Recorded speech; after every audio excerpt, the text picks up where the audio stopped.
Yo, what's going on, guys? Today, I'm going to be teaching you guys one of the coolest tips, tricks, and utilities that you could possibly imagine for your phone, that being Pokemon Go spoofing.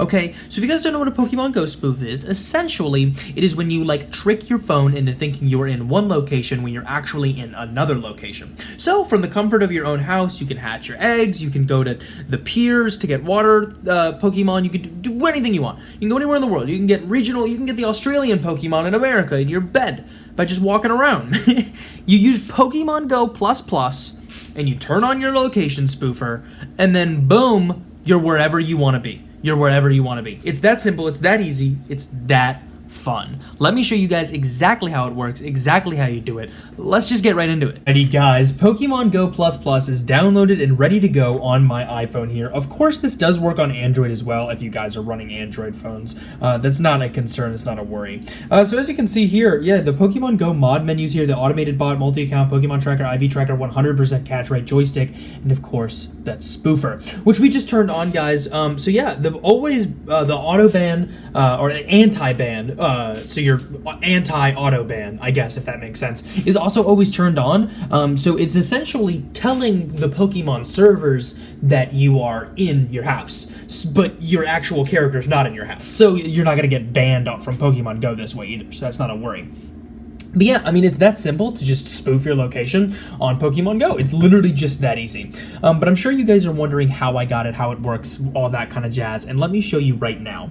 So these are the two apps that you're going to need to have running, functioning, working, all that kind of jazz, being Safari and being Settings. It doesn't necessarily need to be Safari. It can be any app. It can be Google. It can be Firefox. It can be whatever the heck you want it to be. But essentially, these two apps are variations of them to allow yourself to mess around with a couple of settings and allow yourself to access the internet, essentially, is the requirements. So let's go ahead and hop into our settings, and I'm kind of in some random page right here, but we are going to scroll down to battery. And on battery, we should have low power mode turned off. Low power mode needs to be turned off because it slows down your phone when low power mode is turned on, and if your phone's too slow, it's not going to work, it's not going to download, it's not going to be successful. Everyone's going to be upset, including you, because it's just not going to work. It's going to be glitchy or not even download at all. None of those things are what we want. None of those things are what we're going to get, so don't worry about it.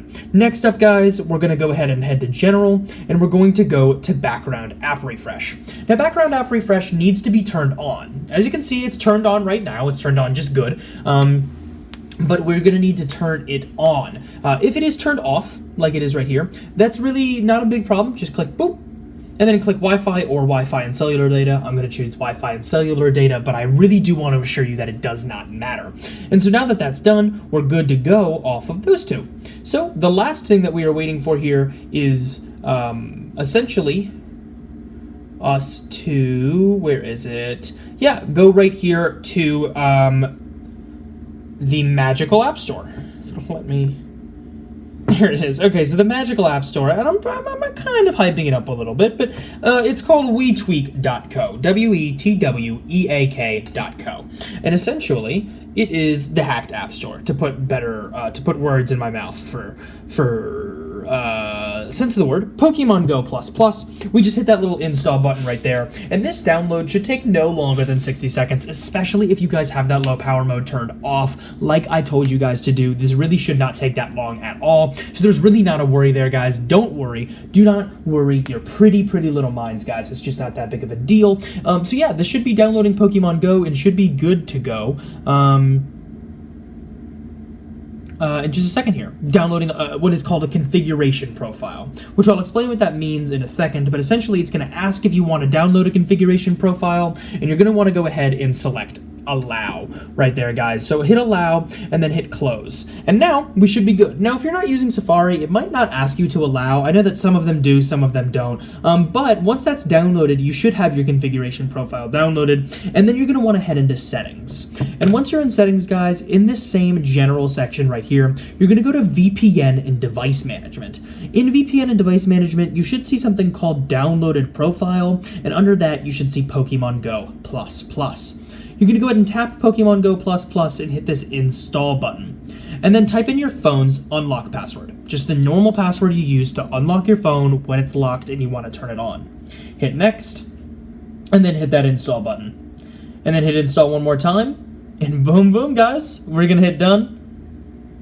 And if I'm not mistaken, and I rarely am, Pokemon Go++ is downloaded and ready to go on my iPhone. And of course, this works on Android and iPad and all that jazz too. But yeah, it's ready to go completely for free, and I can get any Pokemon I want. Enjoy, guys!